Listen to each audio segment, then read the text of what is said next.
50 hectáreas. Se les ha invitado el día de hoy porque es el polo de desarrollo para el bienestar que tiene o registra el mayor avance de los 15 en cuanto a inversiones ya comprometidas, no cartas de intención, sino ya inversiones por realizarse. Y la obra física del propio polo estará concluida en el mes de febrero del 26, será el primero que se termine, ya con el 80% de su superficie comprometida con diferentes empresas que vienen de, o sus filiales, son filiales de tanto empresas mexicanas como alemanas y norteamericanas. O sea, es inversión extranjera, inversión nacional, estimamos 6,000 empleos los que este polo de desarrollo va a significar a partir del 2026. Entonces, felicitaciones a todo el equipo y a la gobernadora del estado de Tlaxcala. El segundo tema, ya lo comentó nuestra presidenta, tiene que ver con una iniciativa con Canaco a nivel nacional de fortalecer la venta de productos mexicanos. Es una gran idea, esto va a ser los viernes, les van a explicar cómo va a funcionar y tenemos una representación de toda la República, especialmente de mujeres empresarias, a quienes les damos la más cordial bienvenida también. Octavio, felicitaciones por esa iniciativa. Y bueno, finalmente decirles que ya el día de hoy se publica en el Diario Oficial el decreto que suspende la importación temporal de calzado terminado que se estaba trayendo a México y que la presidenta ordenó que no fuese así porque perjudica a la industria nacional. Ya se publica hoy, con lo cual entra en vigor y ya no se puede importar a México con carácter de temporal calzado terminado, porque están dañando a nuestra industria. Entonces, cumplido ese compromiso también, presidenta, y le doy la palabra a la gobernadora de Tlaxcala, Lorena Cuellar.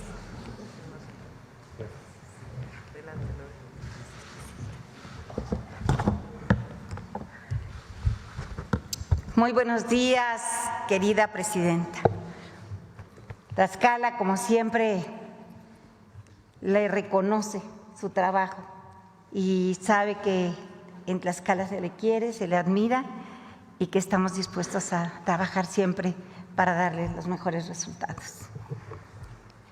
Con gran orgullo les compartimos que Tlaxcala es el primer estado del país en iniciar la construcción del Polo de Desarrollo para el Bienestar en Huamantla. Presidenta, hace unas semanas le comenté que iniciaríamos esta obra y con gran satisfacción le comento que desde el 28 de julio ya estamos trabajando y que mi compromiso es entregar esta obra el 28 de febrero del 2026.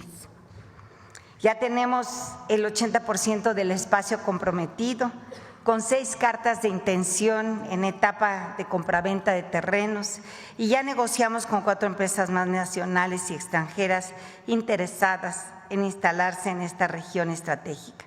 Esto representa una inversión superior a los 540 millones de pesos, de dólares, 540 millones de dólares y la creación de 5,000 nuevos empleos directos e indirectos. Entre ellos tenemos empresas muy importantes como la alemana con Keeping Automotive, Servicios Integrados y Administración de Alta Gerencia de Estados Unidos y orgullosamente una empresa mexicana comercializadora Ragón, entre otras empresas que ya están comprometidas. El Polo de Desarrollo para el Bienestar en Huamantla está diseñado para beneficiar directamente a familias de municipios históricamente rezagados. Impulsará la agroindustria, conectará con el turismo cultural, fortalecerá un ecosistema educativo y productivo de la mano de instituciones de educación media superior y superior. Con ello, vamos a formar jóvenes con educación profesional y técnica vinculada a las industrias del futuro, reduciendo la migración y fortaleciendo el arraigo en nuestras comunidades. Quiero comentarle también que ahí mismo estaremos construyendo el segundo centro de educación y cuidado infantil en el estado. Esto es un logro importante importante, ya que las madres trabajadoras tendrán un espacio para poder atender a sus hijos. Es la segunda en el país y nos dio gusto poder construir la primera, vamos por la segunda, en donde las madres trabajadoras de empresas tengan este modelo de atención.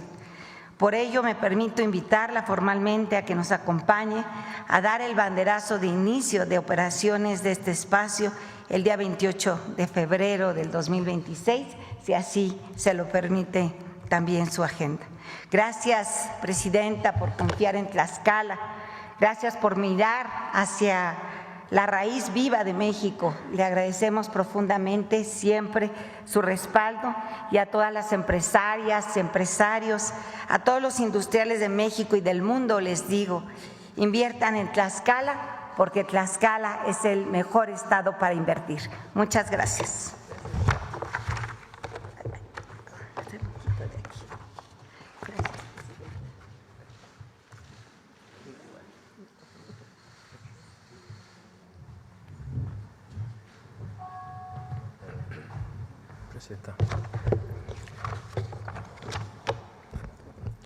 Buenos días a todas y todos.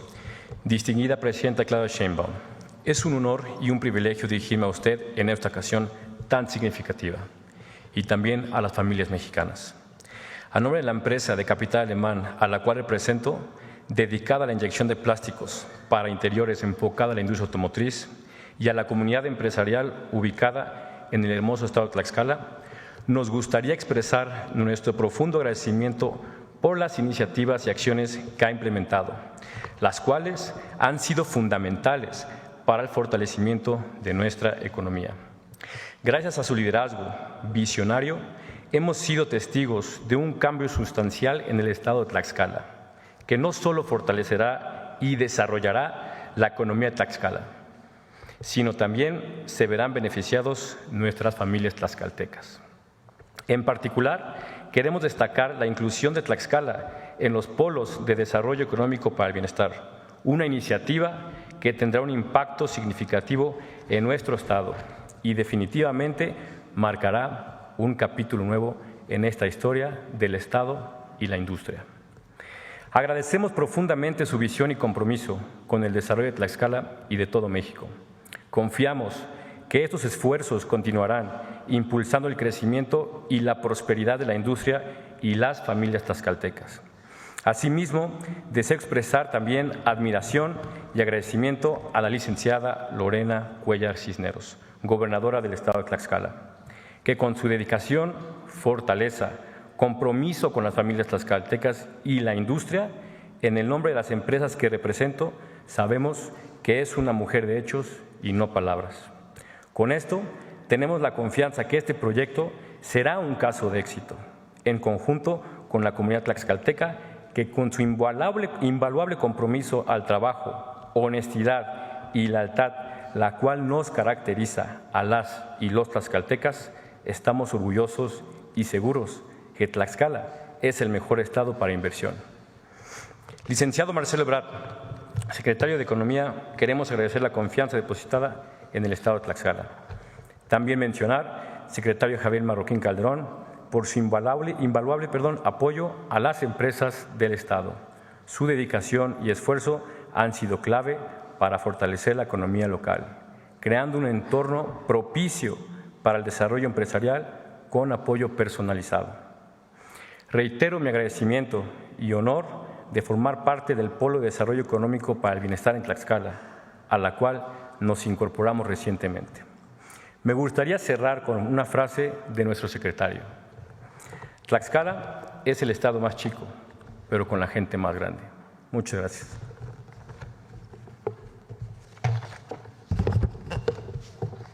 Con permiso. Gracias. ¿Listo? Vamos con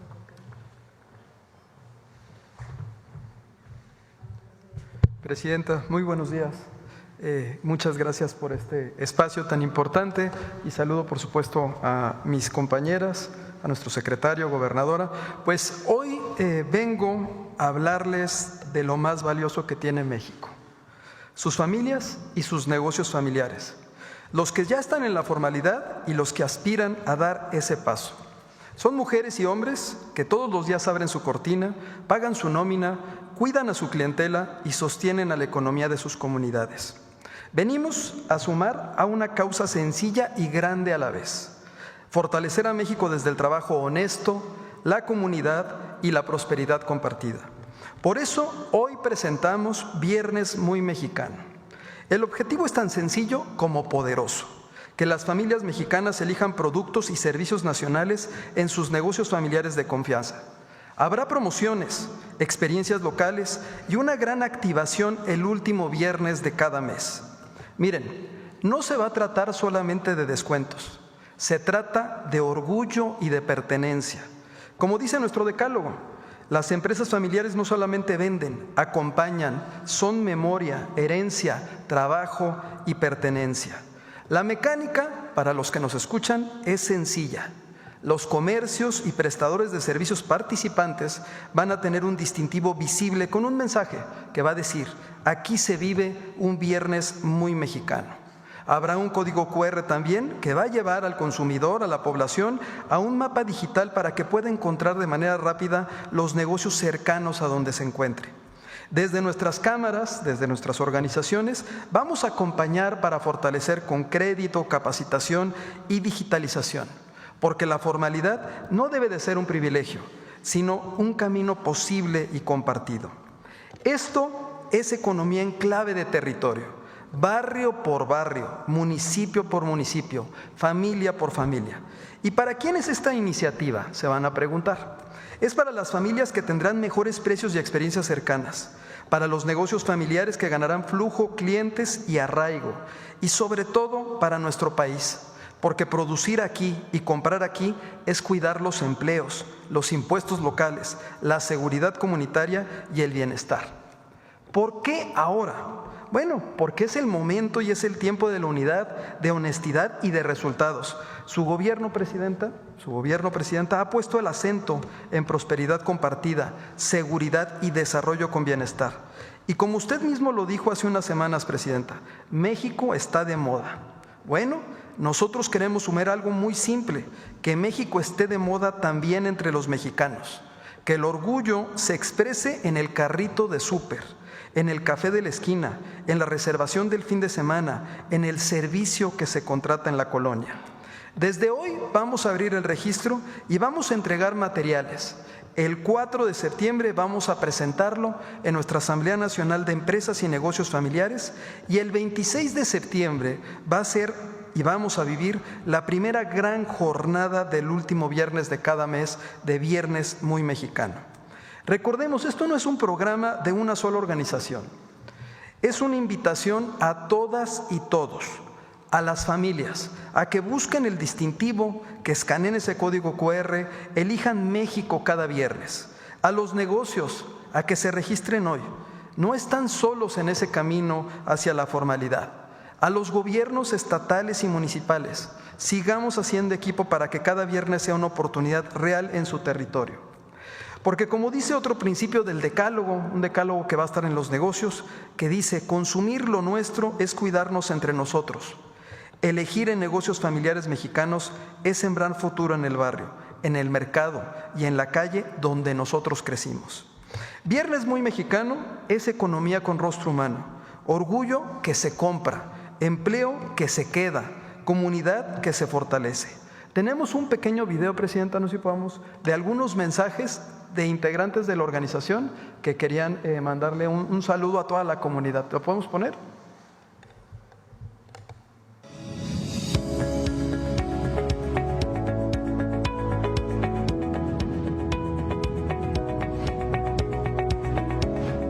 Hola, soy Jesús López. Hola, soy Yami. Soy Abraham Rodríguez Padrón. Soy Alejandro, dueño del Salón de Eventos Lago de Icom. Un negocio familiar que forma parte de la Cámara de Comercio de Tlalnepantla. Quiero invitarte a vivir un viernes muy mexicano. El último viernes de cada mes con promociones especiales. Todos los viernes últimos de cada mes en algún negocio de la familia Canal. No solo te llevas calidad, también apoyas a familias mexicanas, a empleos locales y a nuestra economía. Recuerda que el primer viernes muy mexicano será este 26 de septiembre. Será este 26 de septiembre. Este 26 de septiembre. Este próximo 26 de septiembre. Consume lo nuestro, Celebra lo nuestro. y hazlo muy mexicano, no faltes. Porque lo mexicano es lo mejor. Nos faltó, hay muchos videos que mandaron que querían mostrarse, pero obviamente pues hubiéramos hecho un video de 10 minutos o demás, Presidenta. Es una muestra del compromiso que tienen desde las familias, desde los negocios familiares para que esto suceda. Hoy me acompañan mis compañeras líderes empresariales que vienen de distintos estados de la República para a partir de este momento contagiar a toda la comunidad y especialmente a las familias mexicanas desde el norte donde está Elgira y Silvia, en el centro con Rocío y Adairma, en el sur con Ale y con Ada, todo el sector y el país por algo que es de nosotros, algo que es orgullosamente mexicano. Muchísimas gracias, Presidenta, por su liderazgo y por este espacio. Y gracias a los millones de familias y negocios mexicanos que con su trabajo diario construyen nuestro país. Muchas gracias por la oportunidad y por el impulso, Presidenta.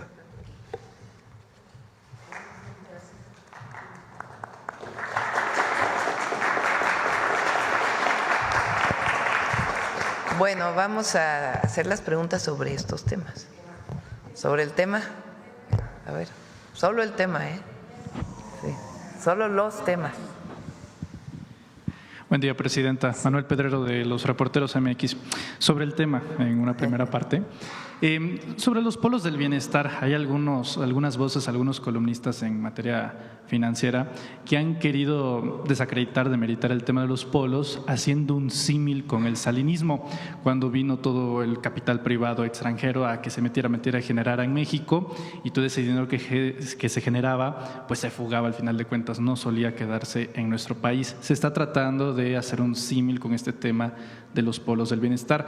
La primera pregunta sería, ¿cómo pues le da este paralelismo a el tema de los polos? ¿Cuál sería la principal diferencia con la invitación a hacer inversión en México para que ese fruto, esos resultados se queden en México? Y en segunda parte, con el tema de Viernes Muy Mexicano, nos da la impresión de que se está tratando de apostar más al autoconsumo, a que haya más circulación del dinero entre los negocios y economías mexicanas. Preguntarle si va un poquito apegado a la idea de ya no depender tanto del extranjero y de tratados comerciales para ser un poco más autosuficientes por acá. Esa sería la primera. ¿Quieres comentar algo, Marcelo? Lo comento yo. Bueno, yo diría que la diferencia sustantiva es que primero, respecto a los fines y a los efectos que tienen los polos de desarrollo, el objetivo primordial es reducir la desigualdad vía el crecimiento económico. Es decir, si tú ves los últimos reportes, la información más reciente sobre la reducción de la pobreza en México, pues eso te explica, en buena medida te explica cuál es la diferencia respecto a anteriores políticas. No se había reducido la pobreza en esa proporción en tan corto periodo, pues nunca antes.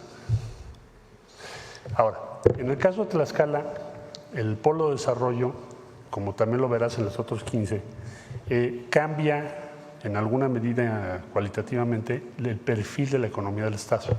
O sea, ¿qué tipo de establecimiento tienes? Pues no se trata de hacer maquila. Aquí lo que estás hablando es un ecosistema. En primer lugar, la economía de Tlaxcala ha cambiado y hoy su principal fuente de riqueza y de actividad económica es el ecosistema automotriz.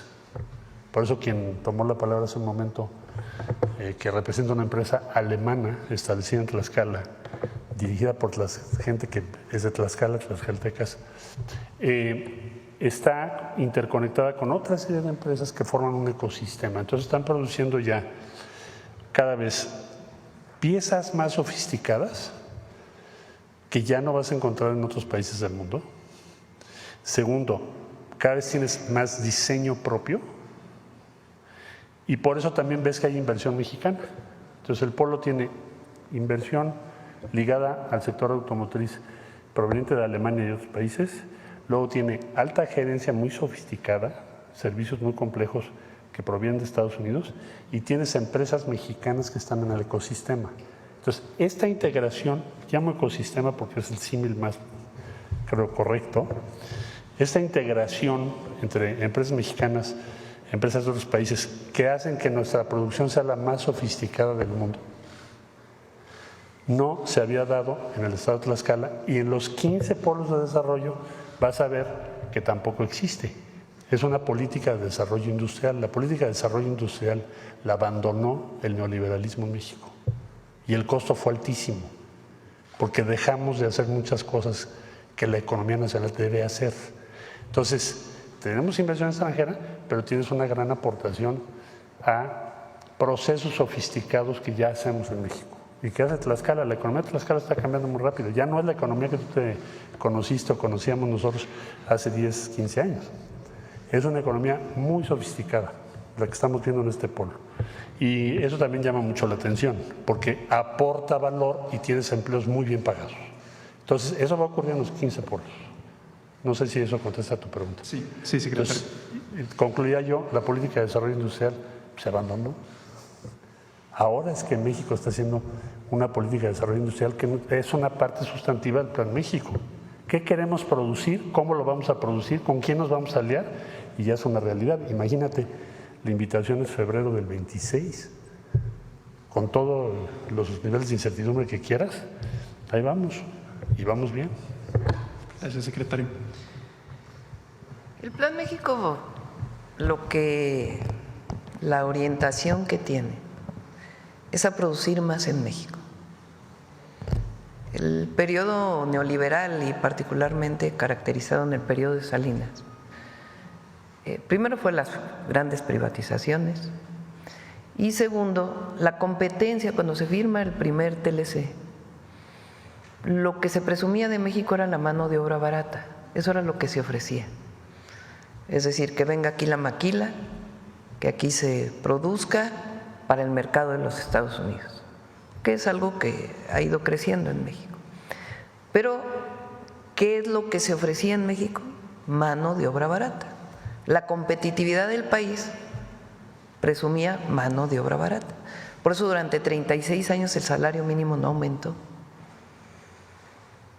Además, en el periodo, en el último tiempo, México desarrolló una industria exportadora, pero también se empezó a importar muchísimo, muchísimo. Entonces, nuestra balanza comercial es casi cero. Exportamos mucho, pero importamos mucho. Entonces, el Plan México tiene el objetivo de producir más para el mercado interno, sí para la exportación, pero también para el mercado interno. Y los polos de desarrollo para el bienestar, pues es un esfuerzo de planeación del país. Es decir, ¿dónde vamos a poner los polos? Pues ahí donde hay agua, ahí donde hay electricidad, donde hay vivienda cerca. Construiremos escuelas, hospitales cerca de los lugares para que no sea un desarrollo industrial y la gente viva a 2 horas del desarrollo. Por eso se llama polo de bienestar o de desarrollo económico para el bienestar. Entonces, es una visión de desarrollo del país, y sí acompaña una campaña que presentó hace unos días Marcelo, que ya se había presentado antes, de lo hecho en México. Durante un tiempo se decía lo hecho en México está bien hecho, y ahora es lo hecho en México está mejor hecho. Entonces, los viernes muy mexicanos pues tienen que ver con eso, con un reconocimiento, también un orgullo de ser mexicanas y mexicanos y de promover los productos que se hacen en México. Presidenta Sheinbaum, la obligada. El día de ayer… Eso vamos después. Vamos primero con puras de estas y luego ya despedimos a nuestros invitados y ya entramos a todo lo que quieran. ¿Te parece? Al ratito te doy la palabra para… Del tema, solo del tema. Va, a ver, no, porque ya acá han preguntado mucho. Llevas el récord de las preguntas de la mañanera. A ver, sobre el tema. A ver, compañeros, sobre el tema. Sobre el tema,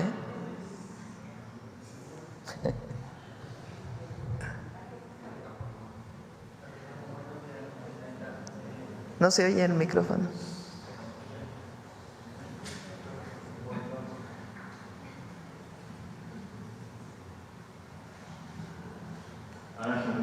Buenos buenos días.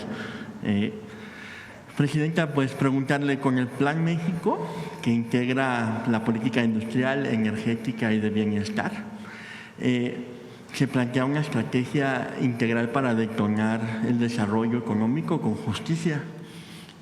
¿Considera que también el Plan México puede convertirse en el eje de un nuevo modelo de crecimiento económico semejante al que se llamó el milagro mexicano? Yo recuerdo mucho que en mis clases siempre se hablaba muy bien de esta época y uno decía, uy, ¿por qué no me tocó nacer en esa época, ¿no?, del milagro mexicano? También era muy autoritaria. Exactamente. No todo era bueno. Luego ya uno recuerda a Díaz Ordaz y pues dices, no está bien. Pero podría darse nueva etapa del milagro mexicano. El milagro mexicano se da, entre otros, entre una visión mundial que tenía que ver con la sustitución de importaciones. Entonces fue el periodo donde creció mucho nuestro país, porque aquí hubo un desarrollo industrial de economía mixta, es decir, inversión privada, inversión estatal e inversión social, las tres que siguen siendo parte de nuestra economía en la Constitución de la República. Y la importación pues prácticamente se daba para bienes de capital, para el propio desarrollo industrial. Hubo una política de desarrollo industrial en el país.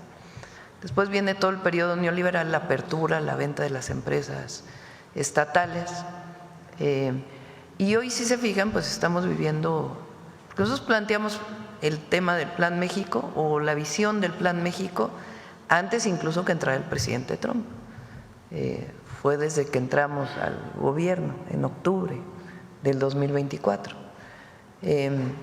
Pero hoy, si se fijan, pues hay una visión en la economía o en el gobierno de Estados Unidos hacia economía de mayor proteccionismo.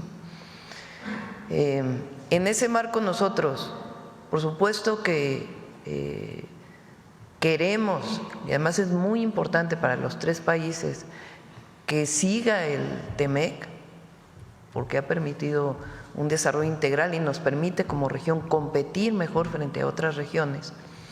Pero también ahora lo que tenemos pues es una política de desarrollo industrial que tiene que ver con los polos del bienestar para exportación, pero también para el mercado interno. Entonces sí, el objetivo es crecer, pero crecer con justicia, porque tampoco se trata del crecimiento económico profundizando desigualdades, sino un crecimiento económico con prosperidad compartida. Y la máxima de por el bien de todos, primero los pobres, que sigue siendo nuestra visión. Entonces, es la invitación a la inversión en nuestro país. Los polos de bienestar tienen incentivos económicos y están en predios, en terrenos principalmente municipales, estatales o federales. Hay algunos privados que tienen estos incentivos económicos y donde queremos que se conformen polos de desarrollo para el bienestar. En Tlaxcala, además de pues el impulso que hemos dado, pues el trabajo de Lorena es excepcional. Ella se lo planteó desde que llegó: reducir la pobreza, las desigualdades, mejorar las condiciones de vida de las y los tlaxcaltecas, pero también impulsar el desarrollo industrial, y lo ha hecho muy bien. Y preguntarle, Presidenta, ¿cuánto más o menos va de inversión desde que usted llegó a la presidencia? ¿Y cuánto? Pues las cifras oficiales de la inversión extranjera directa, a ver si lo pones, Belmont, son de más de 36,000 millones de dólares. Los aranceles de Estados Unidos, pues evidentemente en todo el mundo, no solo en México, tuvieron sus impactos. Una economía tan integrada como la nuestra con la de Estados Unidos, pues tiene la generación de incertidumbres que se presentaron. Pero aún así, con todo y ello, la inversión extranjera directa en el primer semestre es la mayor en la historia. Y preguntarle también al secretario de Economía, bueno, ayer estuvo en el Estado de México y sostuvo una reunión con la gobernadora Delfina Gómez, donde se habló de un polo de bienestar en Nezahualcóyotl. El Estado de México pues es una de las entidades más grandes y con mayor peso económico y poblacional del país. En ese sentido, ¿se contemplan más polos del bienestar para el Estado de México en municipios estratégicos para detonar la inversión y el desarrollo de toda la entidad?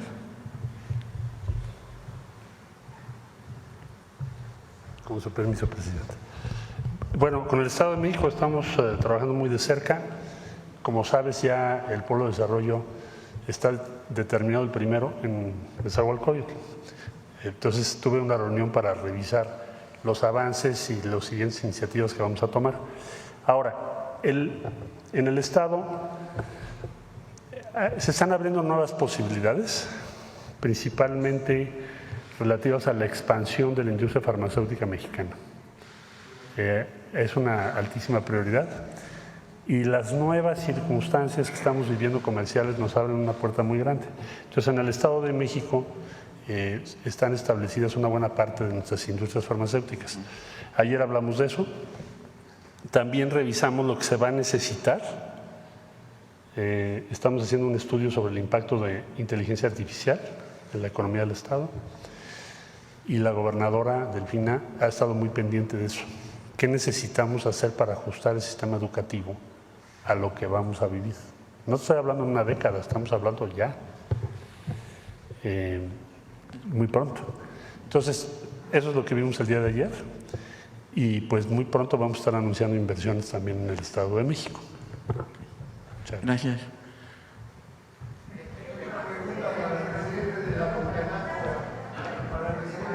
A ver, para el presidente de la Concanaco. Gracias, muy buenos días a todos los invitados, a los colegas. Soy su servidor Carlos Pozos de LM Noticias. Esta pregunta la hago por los 3.5 millones de negocios en la informabilidad. Esta pregunta es para el presidente de la Concanaco, el licenciado Estéfano. De los tiempos de Carlos Salinas de Gortari, el comercio informal fue la válvula de escape para mucha de la economía mexicana. Usted acaba de hablar que hace un exhorto a que los comercios informales se vayan a la formalidad. ¿Podría explicarme cuál es la estrategia y cuál es el objetivo de estos 3.5 de millones de comercios informales que hay en nuestro país? ¿Cuál estiman que sea con este programa, con esta estrategia, que puedan convertirse a una economía formal de nuestro país? Muchísimas gracias por la pregunta. Y sí, estamos trabajando con el gobierno federal, estatales y municipales con la intención de generar tres condiciones: que los negocios de todas las modalidades, especialmente los familiares, que recordemos las MIPYMES son el 99.2% de los negocios en el país, tengan acceso a la digitalización, tengan acceso a crédito y también buscar esquemas a través de los cuales se reduzca sustancialmente la sobreregulación. En ese espacio se está trabajando con la Agencia de Transformación Digital a efecto de identificar los principales trámites y principales obstáculos que existen en términos de tramitología a efecto de que se pueda reducir esa brecha. Hoy en día el espacio que ocupa la economía laboral informal y el comercio informal es importante y obviamente no hay que victimizarlos, hay que ver cómo los acompañamos para que se puedan también integrar. El llamado a este viernes muy mexicano, a través de esta convocatoria tanto a los negocios de ofrecer los mejores descuentos y ofertas también en servicios y a la comunidad en comprar y adquirir servicios dentro de su propia población, está enfocado en fortalecer esa economía que se encuentra en el arraigo territorial. Ahí es donde vamos a estar trabajando y hay mesas de trabajo en las cámaras de comercio dentro de cada una de las poblaciones. Recordarás, tenemos 258 con una cobertura en 1,857 municipios y 2 millones de empresarias y empresarias, dueños de negocios que forman parte de nuestra comunidad. Todos ellos estamos haciendo ese ejercicio junto con el gobierno federal, de la mano de nuestra presidenta, su equipo, los gobiernos estatales y municipales. Es un trabajo que nos corresponde a todas y todos. Y pues ahí es donde nosotros vamos a estar aportando. De hecho, no sé, presidenta, si me permita, traíamos una bolsa de muy mexicano para mostrarla, digo, se me pasó, pero pues obviamente yo me acuerdo, ¿no?, de que yo iba con mi abuelita y iba a los negocios muy mexicanos a comprar el aguacate, el jitomate, el zapato, el textil, y obviamente pues esto es parte de lo que estamos nosotros, tenían también mis compañeras es parte de lo que va a estar, es el sticker que va a estar, es el sticker que va a estar en los negocios que ustedes van a poder encontrar, y es sumar a la comunidad en su totalidad, todos los negocios de cualquier tamaño. México está conformado por esos negocios familiares. 99.2% de las unidades económicas están en ese segmento. Y ahí es en donde vamos a trabajar, por supuesto, para que se consuma los viernes muy, muy mexicanos, presidente. Está, creo que hasta un reguilete. Sí, todo reguilete. Muy patrióticos que ya vienen. Les vamos a tener también ustedes una de estas. Y está linda, ¿no? Sí. Ya.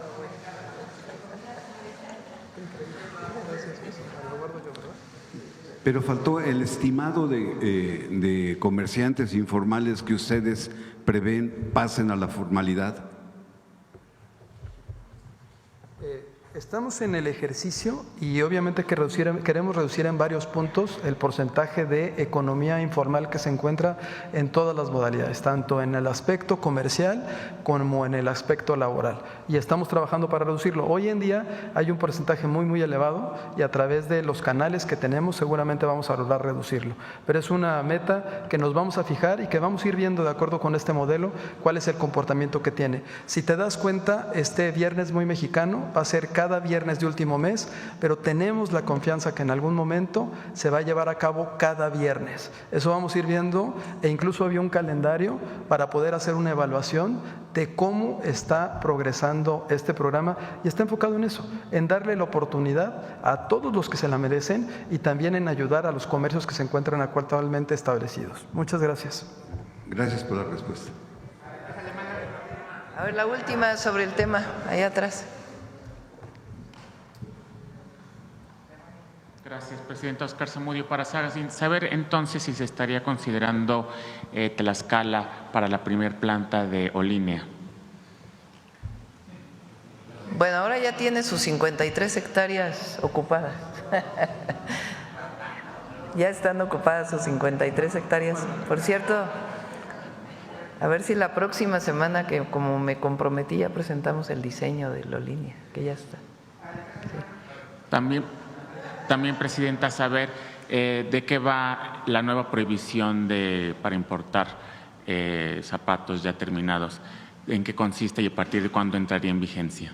Sí, no es prohibición, sino, adelante, Marcelo, sobre los zapatos.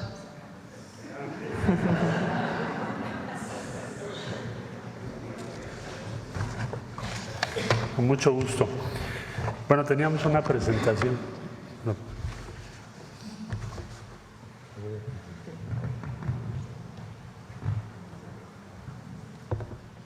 Bueno, la siguiente, por favor. El día de hoy se publica el decreto que suspende la importación temporal, es decir, no se va a poder traer a México importación temporal de calzado terminado. ¿Qué es la importación temporal? Es un régimen que permite la importación, como su nombre lo dice, por un tiempo determinado para integrar ese calzado a algunos otros productos que se exportan. Entonces estaba permitido que se trajera calzado terminado para importaciones temporales. Nos pidió la presidenta que se preparara el decreto y nos hizo favor ya de promoverlo. Hoy se publica, entonces ya no se puede traer esto. ¿Cuál fue el impacto de esta importación temporal? Pues en muy poco tiempo se redujo, aquí tienen ustedes una proporción. En 2021 importábamos en este color como ocre un par de entre 1, 2, 3, 4, 5, 6 que se producían en México, solamente importábamos uno. Y en muy poco tiempo pasamos a hacer 1 y 1 por el impacto de esta importación temporal que se está cerrando a partir del día de hoy. La que sigue, por favor. Bueno, esta medida, ¿qué efectos tiene? Nos va a permitir recuperar e incrementar los empleos de la industria del calzado, incrementar la producción nacional, porque ya no vamos a traer ese calzado que no pagaba incluso IVA, porque el régimen temporal así lo establecía. Va a permitir pues incrementar la producción, evitar el contrabando, mejorar la competitividad de la industria y cuando haya partes que importar, pues sí se podrán importar, pero no el calzado terminado. Entonces nos pidió la presidenta que se hiciera esto porque sí estaba haciendo un daño muy grande a la industria del calzado. Queda ya establecido a partir del día de hoy de esta forma, presidenta, como usted lo ordenó. Pensamos que el impacto va a ser sumamente positivo para nuestra industria y seguramente vamos a ver muy pronto el incremento en la producción mexicana y eso nos da mucho gusto. Gracias. ¿Cuándo se estaría reanudando esta importación, secretario? No, ya no. Ya no podrías hacerla. O sea, la importación, hay un régimen que es importación temporal.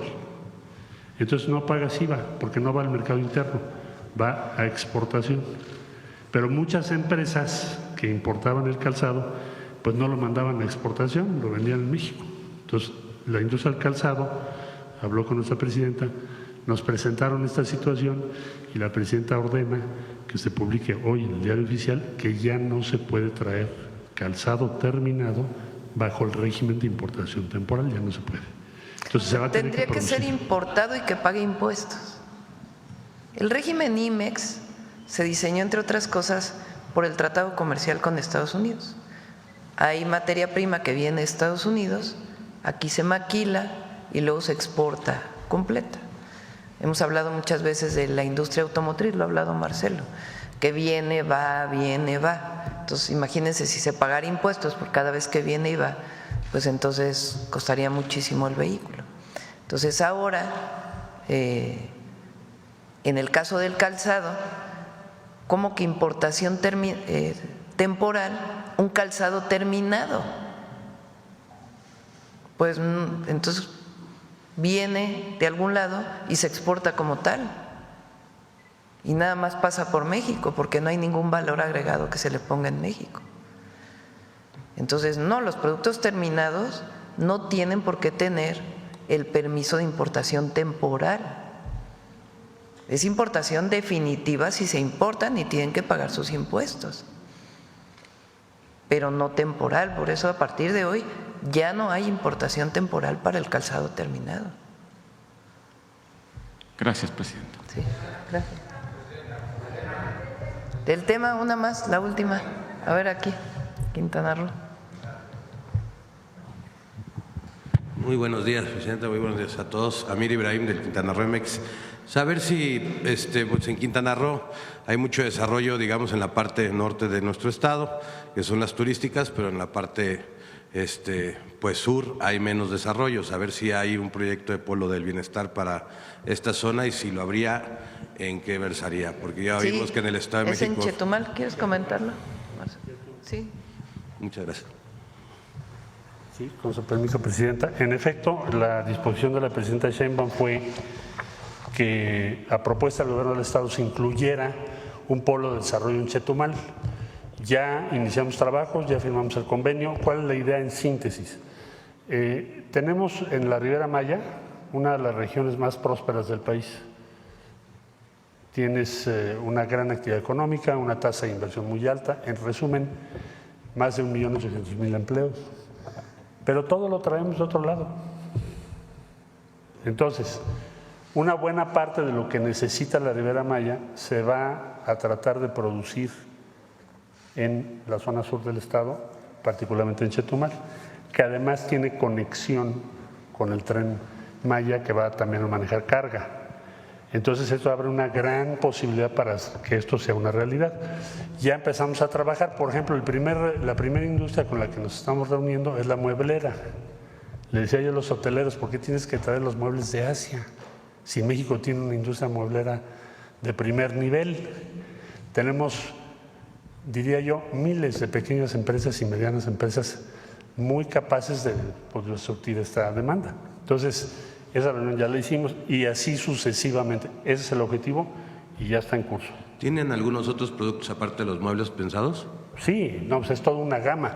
Tenemos 3,000 productos en un estudio que se hizo de lo que podríamos o debemos producir en México que se está trayendo de fuera. Son 3,000 productos. Puse el caso de los muebles porque es como muy obvio, muy visible, pero hay muchísimos insumos o productos. En total tenemos una lista de 3,000. Entonces yo tengo la plena confianza que ese polo va a tener éxito. Y la otra es sobre lo que preguntaban sobre las empresas para los pequeños empresarios, las pymes.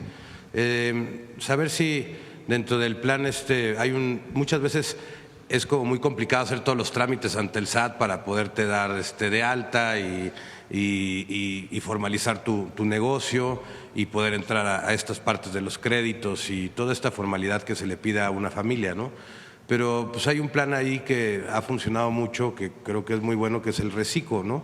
La parte de que te das como de alta como de confianza, ¿no? Saber si esa modalidad del SAT también puede funcionar para estas pymes, pequeñas pymes, porque es mucho más fácil y pues darte de alta como reciclo y pagar los impuestos como reciclo, ¿no? A hacer toda la tramitología de una empresa moral, por ejemplo, saber si está… Sí, ese régimen continúa y además se simplificaron ya los trámites para poder obtener tu registro federal de causantes.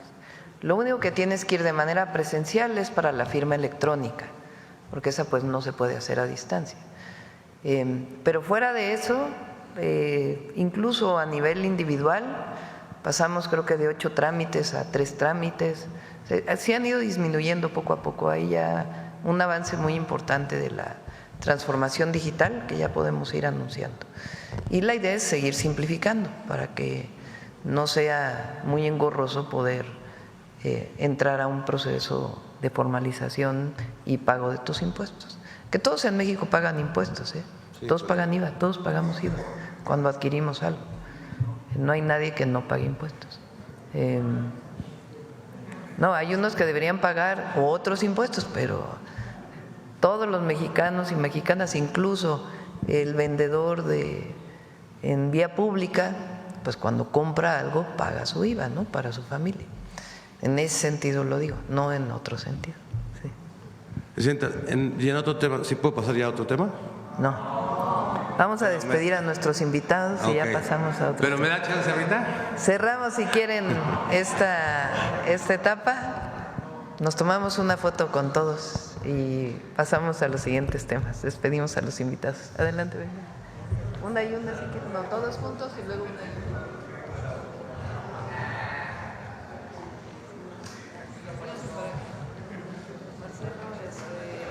Vénganse todos los… Vamos una con todos y luego una… Por favor. Todos los de Canejos, todos. No, los de Primero Canejos. los de Canejos. Nos digan. Vamos todos y luego vamos por partes.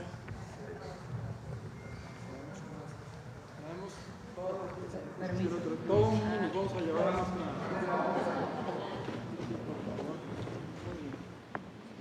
Señora, por favor.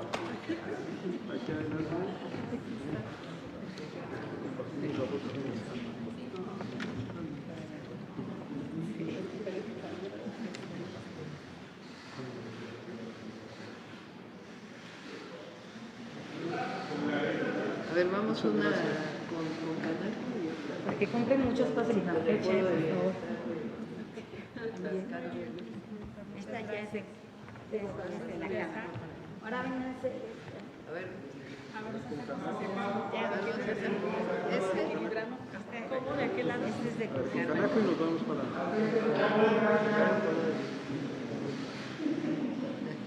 Gracias, presidenta. Gracias, sí.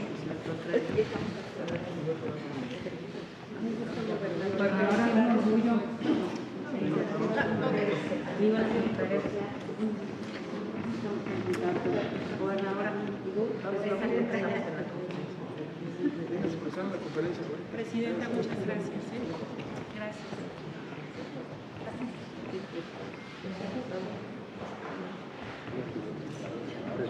Sí, por favor. Secretario.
Ayúdenos con las sillas.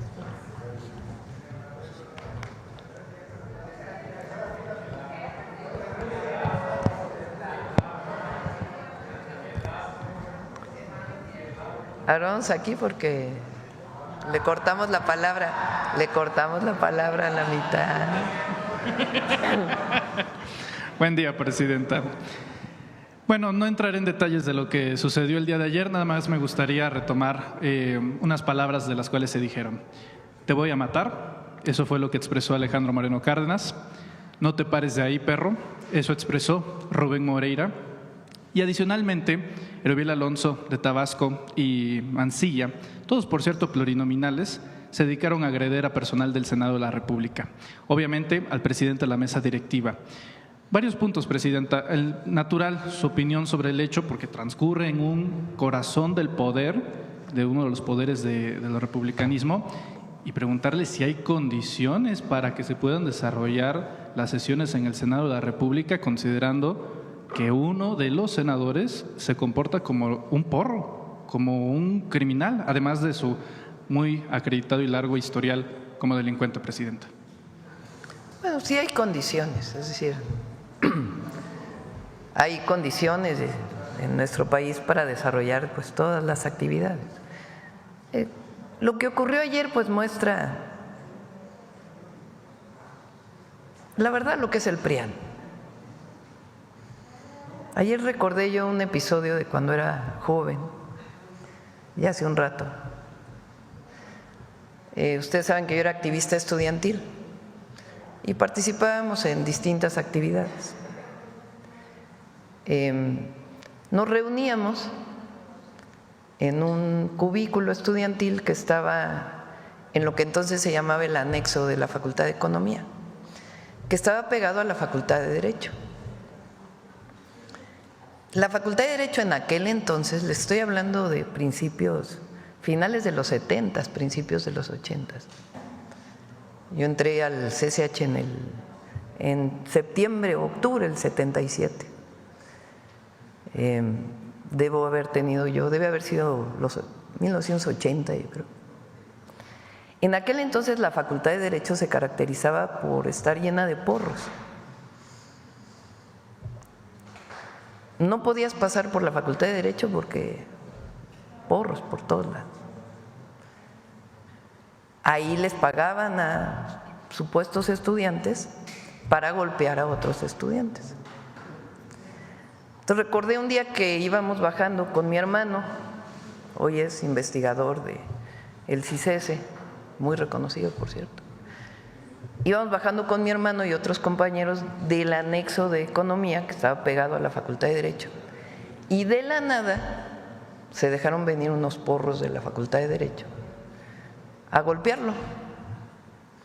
Lo golpearon, lo tiraron al piso y lo golpearon. ¿Por qué razón? Porque los vio.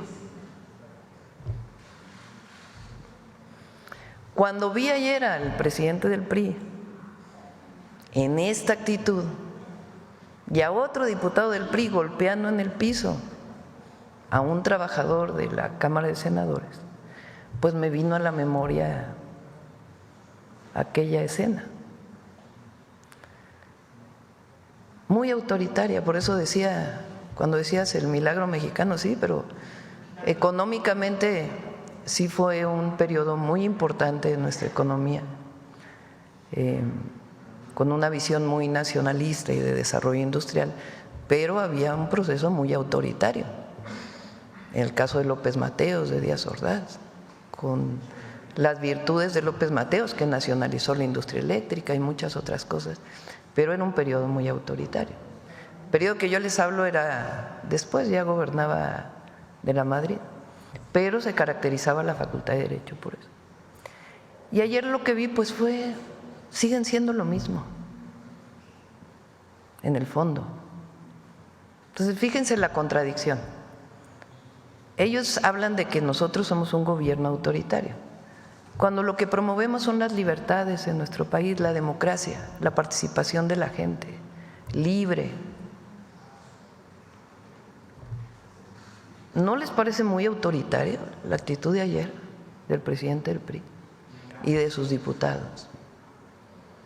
Ahora, son el PRIAN, no se nos olvide, son el PRIAN. Entonces, lo que pasó ayer, pues muestra lo que son, muestra lo que son. Un autoritarismo enorme y pues la resolución a golpes de lo que podría haberse dialogado. Pues están en un espacio de diálogo por excelencia, ¿no? Que es el espacio parlamentario y de debate por excelencia. Entonces es muy lamentable que haya ocurrido esto, porque se ve claramente, ni voy a pasar el video porque no creo que valga la pena, pero claramente cuando uno ve el video se ve de dónde viene la agresión y luego el golpeteo de este compañero en el piso, ¿no? Con estas palabras que tú dices. Entonces es importante pues que se conozca cuál es su actitud, quiénes son, por qué tienen tanto odio, tanta violencia. Esa es otra cosa. Yo creo que lo importante aquí es que la gente y todos veamos quiénes son, cómo se comportan. Y por otro lado, pues la hipocresía, porque ¿cómo es que llaman autoritario al gobierno cuando nosotros lo que promovemos son libertades y democracia? Y de su parte, pues esta actitud, ya sea para ir a denunciar a Estados Unidos algo, porque también lo ha hecho el presidente del PRI, de una manera pues muy poco nacionalista, por decirlo menos, y al mismo tiempo pues estas actitudes que son condenables. Pero para que vean lo que son, lo mismo de entonces, los porros de entonces, pues los de ahora. La razón de preguntarle si hay condiciones es porque posteriormente este episodio, que no fue espontáneo, fue premeditado, fue organizado, en conferencia de prensa Moreno Cárdenas asegura que va a seguir siendo inflexible, es decir, una amenaza velada. Adicionalmente, pues en el 1 de septiembre se tiene que entregar el informe de gobierno a través de la Secretaría de Gobernación, y en este conjunto de San Lázaro pues se unen los senadores y diputados, entre ellos los que agredieron el día de ayer. Por lo mismo, preguntarle si hay condiciones ante lo que ya es una amenaza velada y tienen que de Moreno tranquilizarse Cárdenas. los ánimos, porque tienen que tranquilizarse. Fíjense, es que el PRI en la elección pasada tuvo 6% de la votación. ¿Por qué me pones los resultados de la votación del 2024? Por partido político.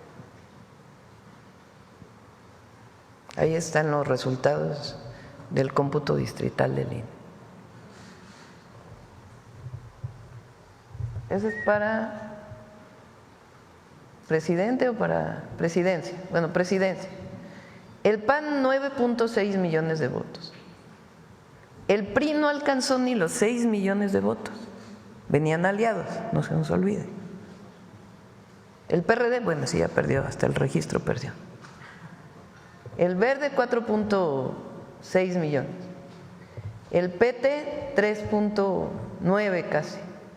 Movimiento Ciudadano, 6.2. Morena, 27.3.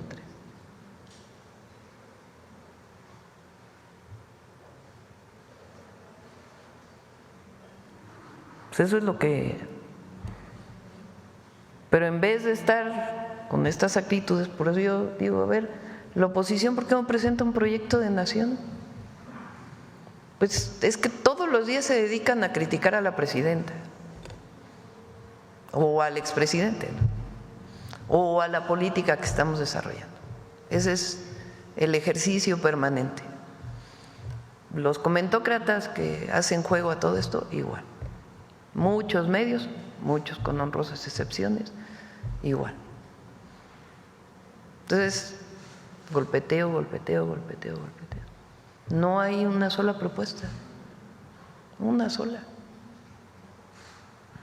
Permítame insistir brevemente con el tema del desafuero. A su juicio y criterio, usted nos dice es otra cosa, pero es una actitud reiterada, no solo de Lili Telles, también de Alejandro Moreno. ¿No envía un mensaje a un presidente de hasta que se estire la liga a ver hasta dónde llegan? No me voy a meter al tema del desafuero. Yo creo que lo importante aquí es que se muestran quiénes son y mucha hipocresía en sus palabras y en sus hechos y en sus dichos. Ese es los partidos de oposición en México. Muy bien. Cambiando de tema, presidenta, relacionado... Y la actitud del presidente. O sea, uno el jefe del cártel inmobiliario y el otro pues el porro, la verdad. Ahí están juntos.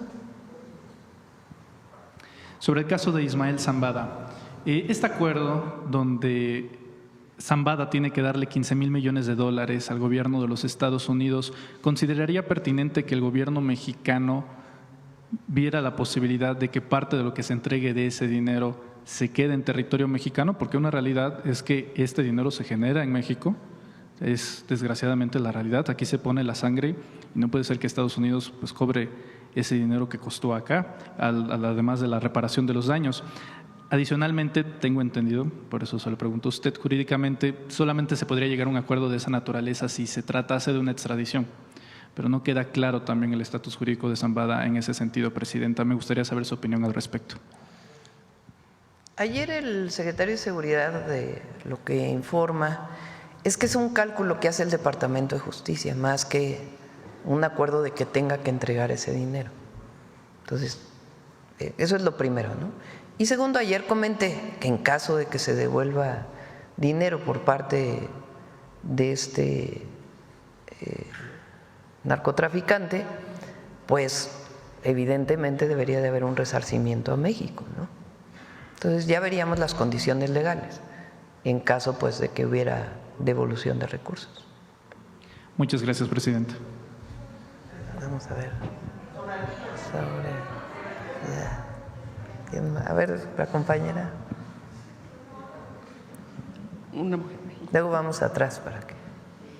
Muchas gracias, presidenta. Eliane Valadez para Eli TV Oficial de YouTube. Y continuando con el tema, sí me gustaría decir unas palabras exactas que dijo Alito Moreno el día de ayer en la conferencia de prensa que dio, que dice: hay un cerco mediático desde el gobierno, se amenaza, se persigue, se calumnia, se mete miedo.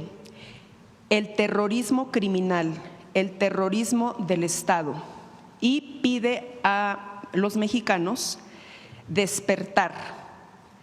Y también pide al gobierno de la República dejar de perseguir a los opositores. También, presidenta, llama… ¿A qué opositores perseguimos? A los que quedan. No, pero digo, penalmente, ¿a quién? Díganme un caso. Uno. O sea, ¿a qué líder de la oposición hay un… Digo, otra cosa muy distinta es que tengan delitos criminales, ¿verdad? Pero por pensar diferente, ¿a quién se le ha detenido por pensar diferente? ¿A quién, como en aquellas épocas, a quién se le… ¿En qué medio no pueden salir? Al revés, vean ustedes las noticias, los editorialistas, cuenten cuántos editorialistas hablan en contra del gobierno y cuántos hablan a favor. Cuenten cuántas notas hay de lo que difundimos en la mañanera ¿Y cuántas de otras cosas? ¿Cuál persecución? Pues él insiste que hay una persecución en contra de la oposición y una de las cosas es que llama a los mexicanos a despertar y llama a una desobediencia civil y amenaza con movilizaciones y dice textualmente, verán la capacidad de la movilización del PRI. La última marcha que tuvieron creo que fueron como, no sé. En México hay libertad de expresión, libertad de reunión, libertad de manifestación. Todo. Es un país de libertades. Y hablando de libertades, Presidenta, pues también cómo… Ahora no creo que con su actitud pues tenga muchos seguidores. ¿Cómo ve usted la actitud de la prensa el día de ayer en cuanto a este evento? Porque pues todos vimos los videos y pues cada quien tiene su propia opinión, ¿no? Pero la mayoría de las personas pues obviamente piensan e insisten que el PRI fue el que comenzó todo. Sin embargo, pues la prensa pues inmediatamente se lanzó diciendo que hubo un pleito con la editorial, ¿no? ¿Cuál es su opinión acerca de eso? Pues lo que decía, imagínense. Dicen que no tienen espacio en los medios, que hay represión. ¿Cuándo? Y sí, se trató de presentar como si fuera un zafarrancho ahí en el Congreso, pero es muy clara de quién viene la agresión y después pues esta actitud condenable de este compañero que se pone enfrente para poder parar lo empujan y después lo patean en el suelo a la vista de otro diputado del PRI y la amenaza, ¿no? Entonces sí es muy importante que se vea cómo ocurrió y de quién vino la agresión. Personalmente tuve la oportunidad de estar ahí y pues también grabamos todo. Presidenta, ¿nos podría confirmar cómo va a ser su día el 1 de septiembre y a qué evento estaría acudiendo para la toma de protesta de los nuevos ministros? Bueno, en la mañana vamos a ir al Gabinete de Seguridad, como todos los días. No va a haber conferencia ese día, eso sí, es lunes. No va a haber Pueden llegar más tarde.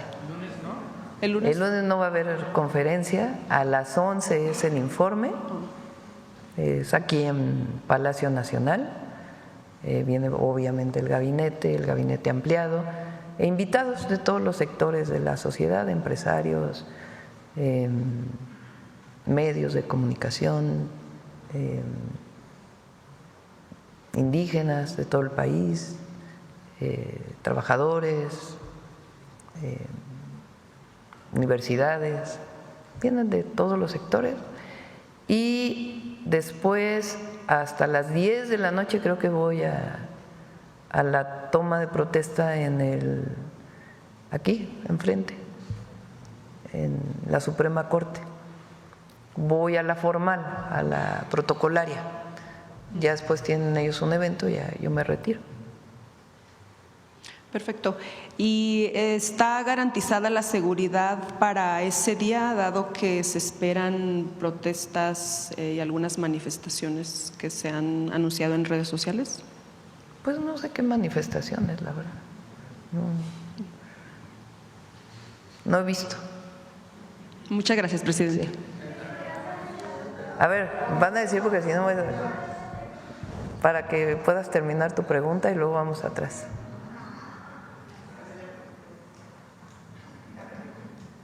Sí, ya preguntó, pero como acá le di doble, van a decir que… Igual. Sí. Bueno, Presidenta, en una investigación que hicimos entre el periodista Osvaldo Maculi del Almanaque de Puebla y un servidor, detectamos que tras 7 años la propiedad del Club Puebla ha sido una simulación que la ha avalado la Federación Mexicana de Fútbol. De acuerdo con documentos oficiales, la institución no pertenece al empresario local Manuel Jiménez García, como se ha dicho públicamente, sino a dos personajes desconocidos, abogados ligados a TV Azteca, en lo que parece ser un esquema sofisticado de prestanombres para ocultar a los verdaderos dueños. Encontramos las actas constitutivas y todo el registro que se le ha hecho a esas actas constitutivas, y pues nos encontramos que cada vez que ponen un representante legal o o alguien con poderes, pues todos están vinculados a TV Azteca. Por ejemplo, el primer administrador único de la empresa fue Rafael Rodríguez Sánchez, entonces director jurídico de TV Azteca, y todas las solicitudes de cambio de objeto social las ha emitido Denise Andrea Rivas Rodríguez, abogada corporativa del grupo, e incluso han puesto las direcciones de Periférico Sur 4121, en donde están las instalaciones de TV Azteca. Entonces pareciera que hay una red de falsos dueños, apoderados legales y administradores, para tejer como una red de prestanombres de empresarios que pues al parecer pues están vinculados con no pagar impuestos. Entonces pues hay una estrategia así, el modus operandi de los negocios de Salinas Pliego, que se repiten también en el fútbol mexicano.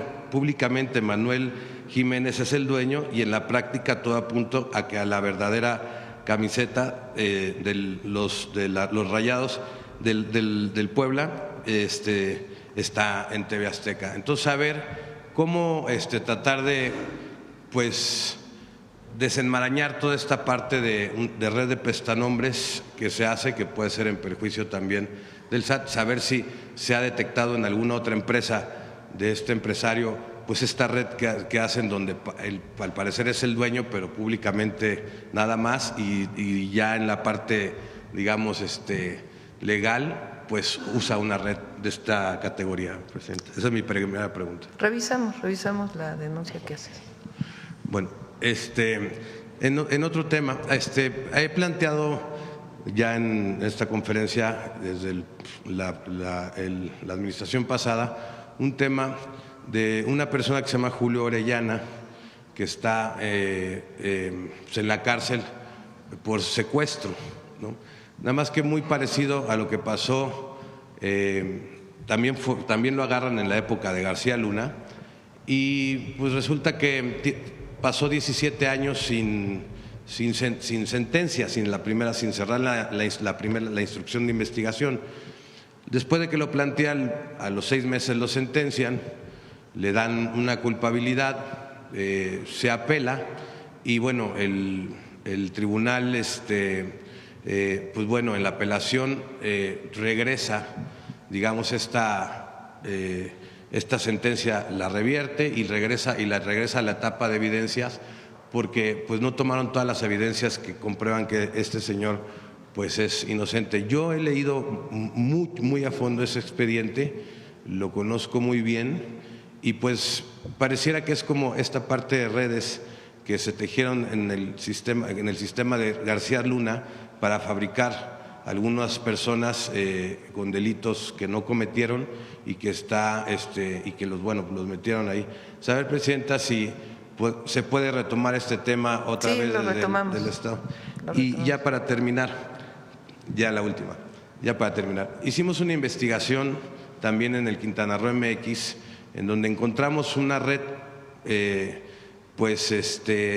muy sofisticada de un fraude que se hace con vehículos. La verdad, presidenta, no lo hemos querido publicar porque las fuentes las vamos a poner en mucho peligro, ¿no? Pero le traje un sobre en donde tenemos básicamente todo el artículo armado, o sea, toda la explicación y las evidencias de cómo hacen fraudes para despojar a ciertas personas, y que se involucran además fiscales, ¿no? O sea, judiciales y partes en el estado de Campeche, Yucatán y Quintana Roo para despojar a muchas personas de su patrimonio que les ha costado y que además luego pasan un periodo como de amenazas y de hostigamiento de parte de estas personas para que no denuncien. Entonces, pues es un tema muy delicado y quisiera ver si le puedo dejar esta investigación que no la hemos publicado porque no queremos poner en riesgo a la gente, porque se ve que es como una cosa muy sofisticada adentro y que pudiera desenmarañar toda una banda, digamos así, de este tipo de fraudes. A ver si le puedo dejar el foro. Sí, cómo no. Muchas gracias, presidente. A ver quién más. Ya que no repitan para que a ver quién no ha preguntado recientemente. A ver, acá. Gracias, presidenta. Buenos días. Karina Vargas, de Reporte Índigo. Primero, saber si nos pueden dar más detalles sobre los acuerdos a los que se llegaron el día de ayer con las autoridades brasileñas en materia comercial, qué implican y en qué sectores se enfocan estos acuerdos. ¿Quieres comentar? No sé.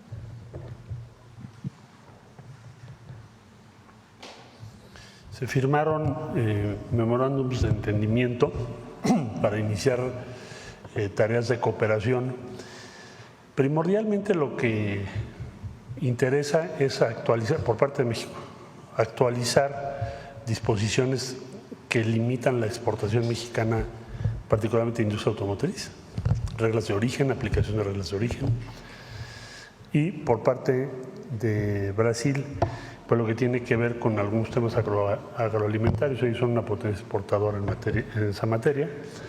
Entonces, bueno, pues vamos a iniciar las conversaciones y en términos también de cooperación se habló o se planteó el que podamos tener un acuerdo entre nuestras agencias regulatorias en materia de salud, es decir, regulatorias de materia sanitaria, COFEPRIS por México y su agencia por el lado de Brasil, porque tuvimos experiencias muy importantes en la pandemia del COVID-19, donde teníamos diferentes normas.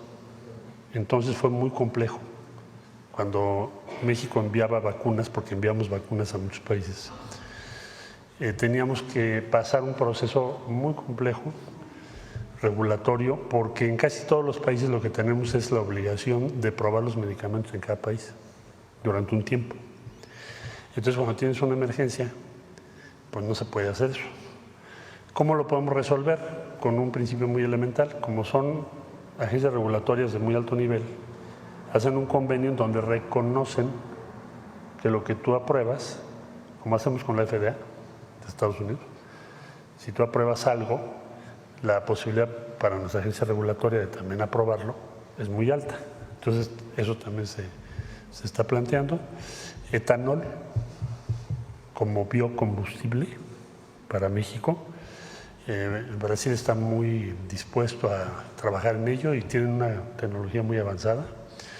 Y también otras áreas de cooperación, como podría ser la exploración en aguas profundas. Ellos producen más de 3,5 millones de barriles al día, primordialmente en aguas profundas, tienen una experiencia muy grande. Entonces, está todos esos temas en los memorándums de cooperación entre los dos países. Evidentemente el canciller va a informar en más detalle, pero esto me estoy refiriendo a los que tienen que ver con economía, comercio y economía. ¿Se ha planteado la posibilidad de firmar un acuerdo comercial como el que se tiene con Estados Unidos y Canadá? No, no sería el objetivo. ¿Hay algún Tenemos acuerdos de complementariedad denominados AC53 y AC55. Lo que haremos es tratar de actualizarlos, porque se firmaron hace más de 20 años, pero no estamos planteándonos un acuerdo de libre comercio en este momento. Gracias. Presidenta, ¿se tiene previsto la firma de más convenios en la reunión que presida hoy? Esencialmente los que mencionó Marcelo es un acuerdo de complementariedad. Brasil produce y tiene tecnología en ciertas áreas que le interesan a México y también nosotros tenemos desarrollo en ciertas áreas que le interesan a Brasil. Recuerden que se reunieron los empresarios, no solamente el vicepresidente de Brasil y Relaciones Exteriores, Economía, Energía, sino también hubo reunión entre empresarios para ver si puede haber alguna complementariedad. ¿Y se tuvo algún resultado? Ahora me voy a reunir yo a las 12 y ahí pues vamos a hacer un resumen de las reuniones que se han tenido, los acuerdos que se pueden alcanzar, pero sí, en efecto, como bien dice el secretario de Economía, no estamos pensando en un acuerdo de libre comercio, sino más bien de colaboración y cooperación en ciertas áreas. Gracias. Presidenta, en un segundo tema, el INEGI y Banjico dieron a conocer que en julio pasado las exportaciones en México aumentaron un 4% en comparación con julio de 2024. Esto a pesar de la caída de las exportaciones automotrices hacia Estados Unidos. Preguntarle, ¿cuáles son los factores que influyen para tener estos resultados? Bueno, que tenemos la mayoría, recuerden, de los productos que se fabrican en México no tienen aranceles. O sea, se mantiene el tratado comercial. Porque hay esta idea de que como hay aranceles en vehículos limitado, porque recuerden que hay un descuento por lo que se fabrica en Estados Unidos y también en una parte en México, y está el tema del acero y el aluminio y algunos otros que se han puesto a todos los países del mundo. Eso representa una tarifa muy alta para México. Pero no, recuerden que el 25% es para todos aquellos productos que se exportan fuera del TEMEC. Todo lo que está dentro del TEMEC sigue teniendo aranceles ceros, con sus características para los vehículos terminados, para acero y aluminio y para cobre que recientemente se emitió. Pero en todo lo demás se mantiene el TEMEC. Entonces eso es algo muy importante, muy importante. Y así como nosotros queremos producir más en México para el consumo interno, pues también queremos mantener el tratado comercial que permite fortalecer a las tres economías. Sí, en este sentido preguntarle cómo van las negociaciones con Estados Unidos sobre los temas arancelarios, ya que el día de ayer se anunció que Correos de México suspenderá temporalmente los envíos postales y de paquetería a ese país por un nuevo impuesto del gobierno estadounidense ahora a los productos postales. Sí, prácticamente todos los países lo hicieron. Hace algunos meses, yo creo, ¿verdad? Sí. Emitió el gobierno de los Estados Unidos que todo lo que le llaman mini-MIT, lo que llega a Estados Unidos de un valor menor a $800, tiene un impuesto del 25% de todo el mundo, no solamente de México. Pero no han definido cómo van a cobrar ese impuesto. O sea, es un tema del gobierno de los Estados Unidos, de sus instituciones, que no han determinado cómo se va a pagar. Entonces, incluso las líneas aéreas que llevan estos paquetes dijeron no vamos a llevar la paquetería porque no sabemos cómo se va a cobrar el impuesto y si la van a recibir. Entonces estamos esperando a que emitan los lineamientos el gobierno de los Estados Unidos y ya reiniciar las exportaciones a través de Correos de México. Esta es la razón, pero prácticamente todos los países del mundo suspenden porque incluso las aerolíneas pues no quieren llevar esta carga porque no se ha definido cómo se va a cobrar este impuesto. Gracias, Presidenta. Finalmente, saber si tiene mayor información sobre las 70 denuncias que presentó el gobierno de Tamaulipas contra la administración de Francisco García Cabeza de Vaca por un desvío de recursos de al menos 343 millones de pesos. Pues más bien la Fiscalía tendría que informar sobre este tema. ¿Sabe si las órdenes de aprehensión contra Francisco Cabeza de Vaca siguen vigentes? La Fiscalía tendría que responder. Gracias, Presidenta. Bueno, a ver, ¿quién más? A ver, el compañero acá. Sí. Hola, ¿qué tal? Muy buenos días, Presidenta, funcionarios, maestra que la acompañan. Presidenta, quisiéramos saber un mensaje, porque hay muchos jóvenes que quieren ingresar a la política y ayer lo vimos en redes después del incidente que se da en el Senado, que empiezan a hablar que ya debe de empezar a haber un cambio generacional en la política porque ellos decían que tanto de un lado como del otro no hay diálogo, ¿no? Y están en su derecho los jóvenes porque ellos tienen derecho a cuestionar. Yo nada más le hago la pregunta directa, Presidenta, ¿qué mensaje usted le puede mandar a los jóvenes que están queriendo incursionar en la política al ver esas imágenes que sucedieron el día de ayer? La política es una herramienta de transformación. Es la vía pacífica para la transformación. La política tiene que ver con estar cerca de la gente, con querer transformar el país para construir un país más justo. La política no tiene que ver con hacer una carrera política para llegar a ser diputado, si no tienes un objetivo. Nosotros concebimos que la política es una tarea de todas y todos los mexicanos, no de los que se quieren dedicar a la política como una vía de trabajo. Y aquellos que se quieren dedicar a la política, decía el presidente López Obrador, al noble oficio de la política, pues lo que tienen que pensar no es en un beneficio personal o en la fama, sino para qué quieres hacer política.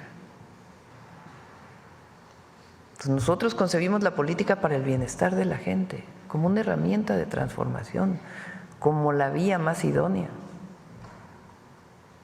Es la mejor vía de transformación del país, hacer política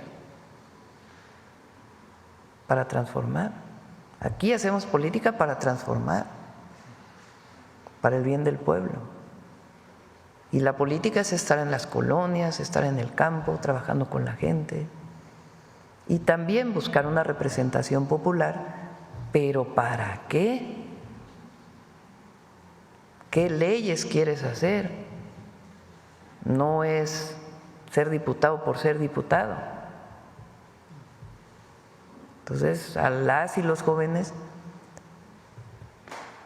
la política no es solamente sentarse en un curul. La política es la vía de transformación de la sociedad. Okay.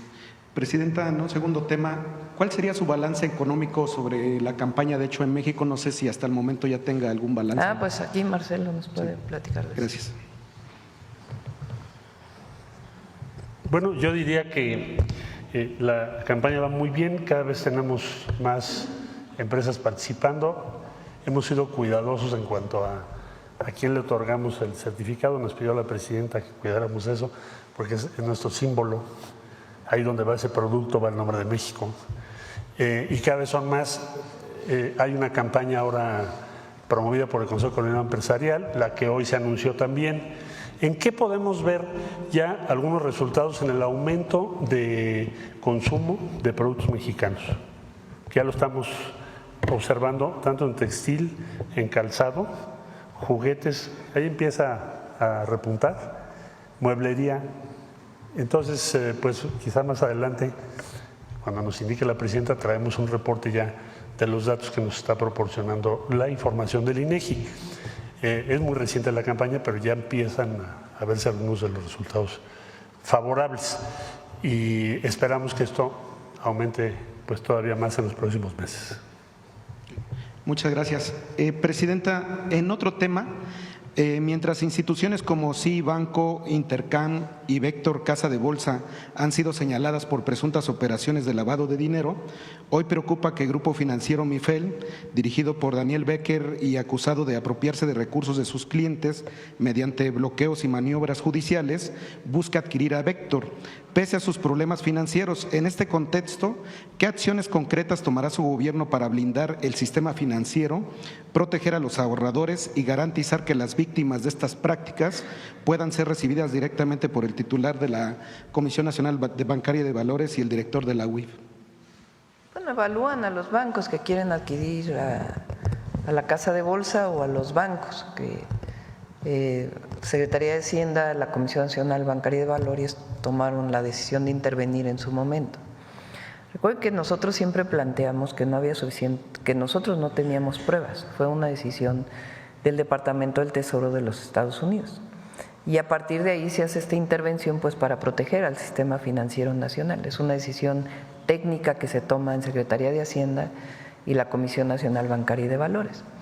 Ahora que se está planteando su venta, pues también son decisiones técnicas y se toman las decisiones a partir pues de la información que se tiene y del beneficio para el país.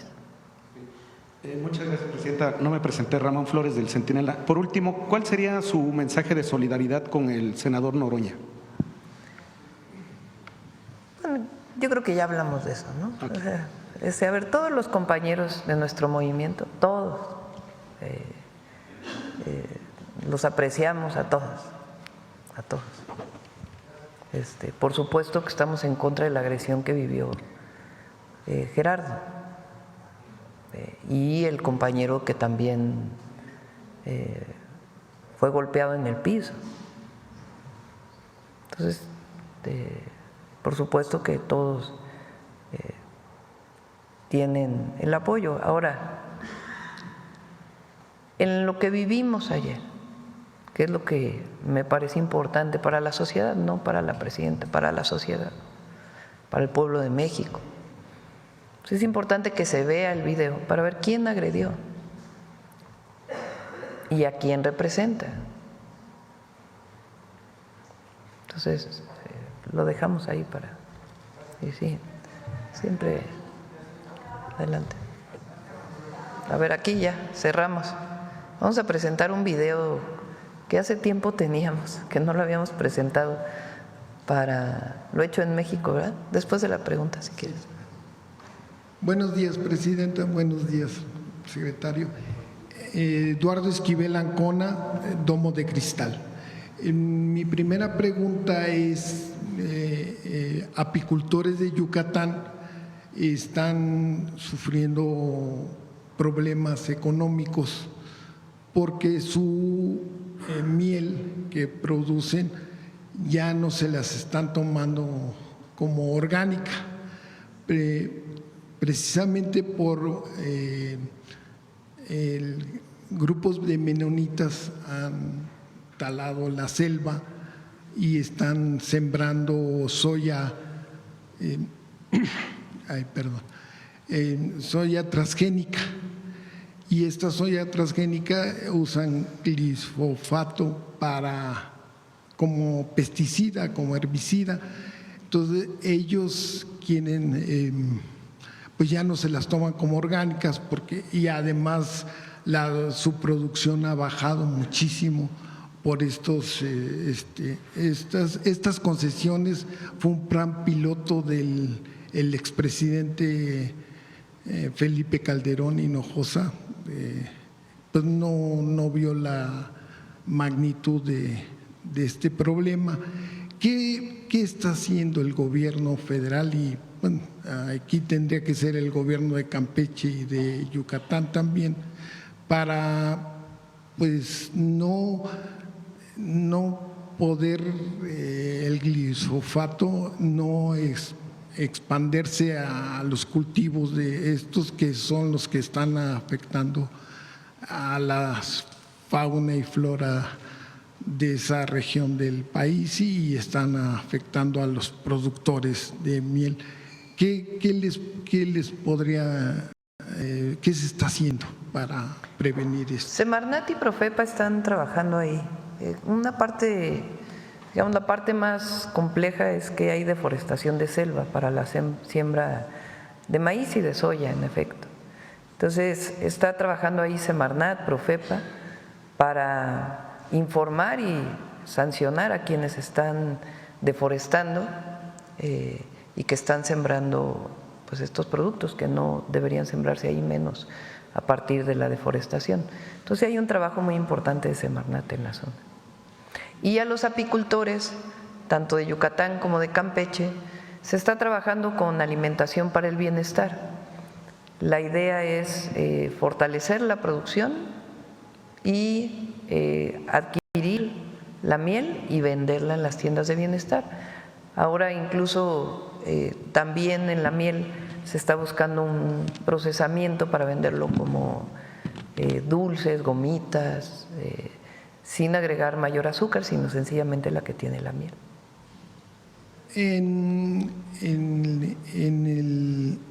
Álvarez Bulla, que era como la secretaria de Ciencia, Humanidades y Tecnología en el sexenio pasado, vino a hablar aquí en la mañanera sobre estaban viendo la posibilidad de hacer un pesticida natural que sustituyera al DDT, al glifosato. Se sigue trabajando en ello. Incluso se han ampliado las investigaciones sobre este tema y otros.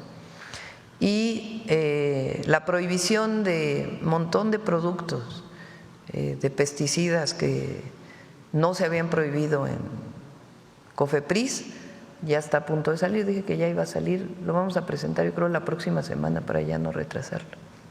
Sí, porque ese sí es importante, porque sí afecta.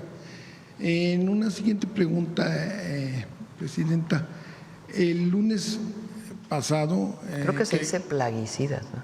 En español. Plaguicidas. Pesticidas es un anglicismo, ¿eh? El lunes pasado se cumplieron 100 años de la fundación del Banco de México y usted dijo que lanzaba 2 retos, ¿no? Para el crecimiento con bienestar, y para esto marcaba al sistema bancario que fueran más accesibles los créditos, pero con responsabilidad, obviamente no regalan, y la digitalización. Mi pregunta sería, ¿están pensando cambiar el mandato del Banco de México, que no sea solo para la estabilidad de precios y conservar el poder adquisitivo de la moneda, sino también de fomento al empleo y al crecimiento? No estamos pensando en ello. Lo que sí queremos, que lo hemos platicado mucho, es en el gabinete económico, es que haya más acceso a los créditos. En México el crédito es muy caro. Somos de los países en el mundo en donde la relación crédito-PIB es la más baja. La banca mexicana casi no da créditos, y menos a las pequeñas y medianas empresas. Ahí evidentemente tiene que participar también la banca de desarrollo, pero tiene que haber un compromiso de la banca comercial para facilitar los créditos responsables. Nadie quiere caer en una situación donde se dé créditos de manera irresponsable, donde la gente no tenga posibilidad de pagar. Tienen que ser responsables, pero tiene que abrirse el crédito en nuestro país. Uno ve las estadísticas, en América Latina el que menos, ahora que estaba viendo una publicación de Banco Mundial del crecimiento de los países de América Latina, uno de los temas que plantean es el crédito, de que haya acceso al crédito. En México muy difícil acceder al crédito, muy difícil. Entonces, en ese sentido planteé no solo un reto al Banco de México, sino a la banca comercial que estaba ahí, y obviamente lo que tengamos que contribuir como Secretaría de Hacienda en este proceso, pero tenemos que dar las facilidades para mayor competitividad en el sistema financiero y acceso al crédito. Es algo fundamental en cualquier economía. ¿Y usted ya habló con los banqueros? Sí, hubo una primera firma que se hizo, pero hay que seguir impulsándolo. Se hizo en la última reunión de la banca, que fue en Nayarit, pero tiene que ser algo que se abra en nuestro país, que se fortalezca, y hay que hacerlo entre los tres. No es el Banco Central, que tiene su autonomía, la banca privada, la banca de desarrollo y Secretaría de Hacienda y Secretaría de Economía. Y en este sentido, ¿hay posibilidad de la inclusión financiera que también? Pues, y por eso hablábamos de la digitalización también. Sí, en eso le iba a preguntar. Sí, miren, por ejemplo, la India, Brasil, tienen sistemas de pago electrónicos muy accesibles. Aquí en México se hizo el sistema CODI de Banco de México para accesibilidad en los pagos electrónicos, pero no se usa. Entre otras razones también porque las comisiones son muy altas y los bancos no quieren promover el CODI porque no tiene comisiones. Entonces tenemos que sentarnos en una mesa para los dos grandes temas, entre otros muchos, ¿no? Que tienen que verse con la banca, que es el acceso a crédito y el proceso de digitalización, que lo vamos a impulsar desde el Gobierno de México. Bueno, ya por último, me acaban de mandar mensajes que están agradecidos los zapateros de Ticul, Yucatán, por esta decisión que tomaron. Muchas gracias. Gracias. Bueno, ya vamos a cerrar.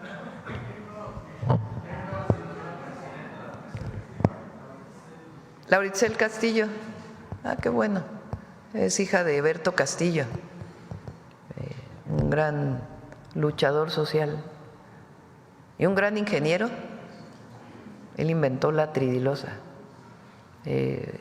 Y además, pues un gran luchador social. Él formó en su momento el Partido Mexicano de los Trabajadores. Y Laura, pues, es también una gran luchadora social y qué bueno que es ahora presidenta. Sí. Bueno, vamos a cerrar. Hecho en México y luego Mujeres en la Historia. ¿Sí? Ya pasamos los spots mañana para que ya no sea tanto. Hecho en México, calidad que se siente en cada producto, el sello de nuestra gente. Hecho en México es orgullo nacional, seguro que lo he hecho aquí. Te va a encantar. En fábrica, taller o el campo somos talento y trabajo. Lo que en México se hace lleva alma, lleva el legado. De norte a sur se produce con pasión y con cuidado. Y lo que se hace en mi tierra ya está cruzando el charco. Hecho en México, calidad que se siente en cada producto, el sello de nuestra gente. Hecho en México es orgullo nacional, seguro que lo he hecho aquí, te va a encantar. Cómpralo hecho en mi suelo, es futuro y es respeto. Le das fuerza a mi bandera y al país que tanto quiero. Hecho en México, compa, aquí se hace bien y se va hasta el cielo.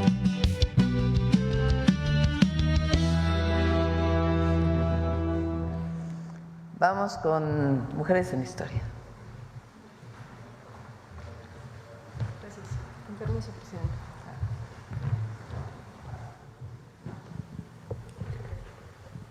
Muy buenos días a todas y a todos. Lo que vemos en la imagen es una representación del entonces Teatro Nacional del siglo XIX. Y en estos momentos me va a salir la maestra que tengo dentro, así es que les voy a pedir que cierren los ojos, se acomoden, se relajen y vamos a escuchar algo. Imagínense.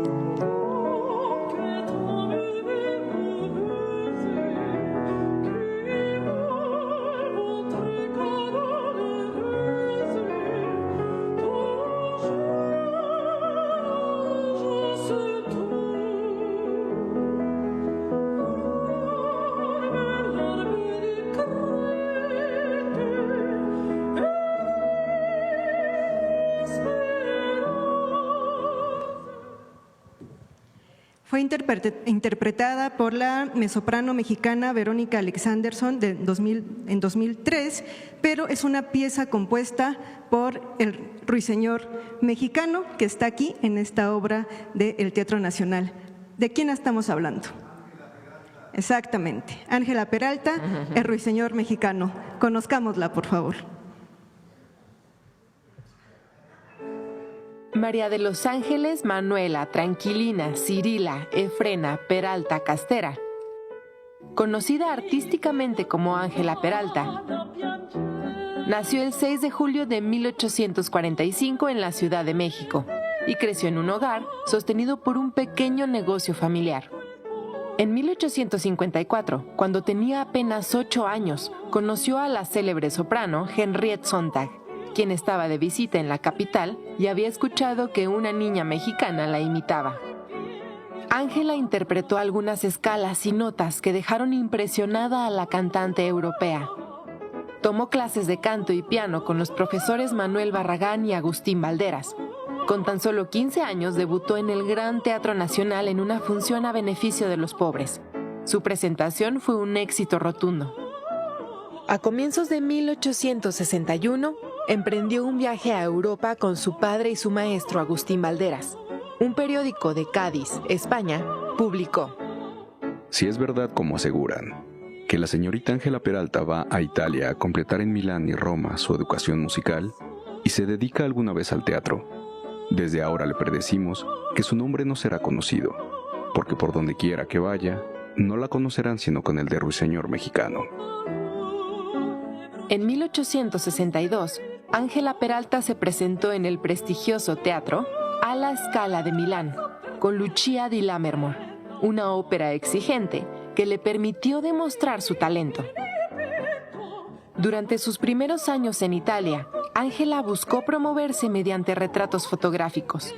Estas imágenes, en formato de carte de visite, comenzaron a circular ampliamente y contribuyeron a consolidar su carrera.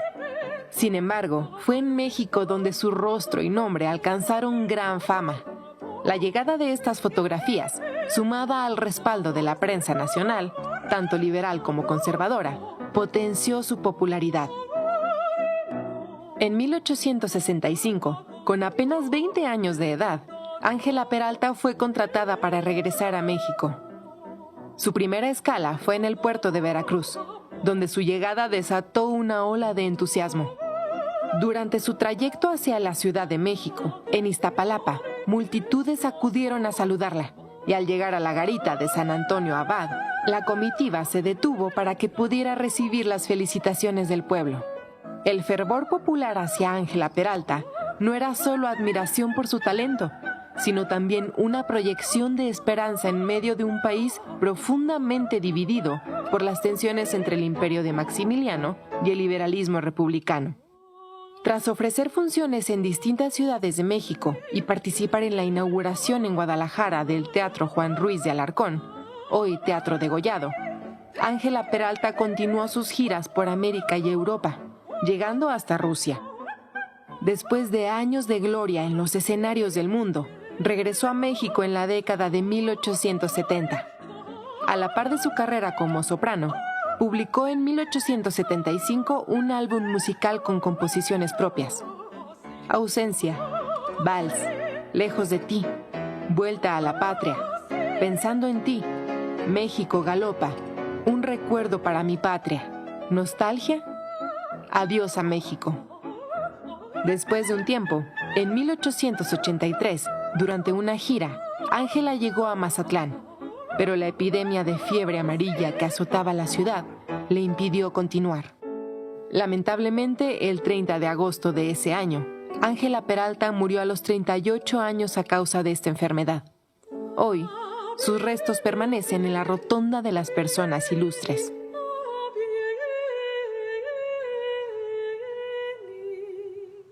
La pieza que acompañó la cápsula es el Vals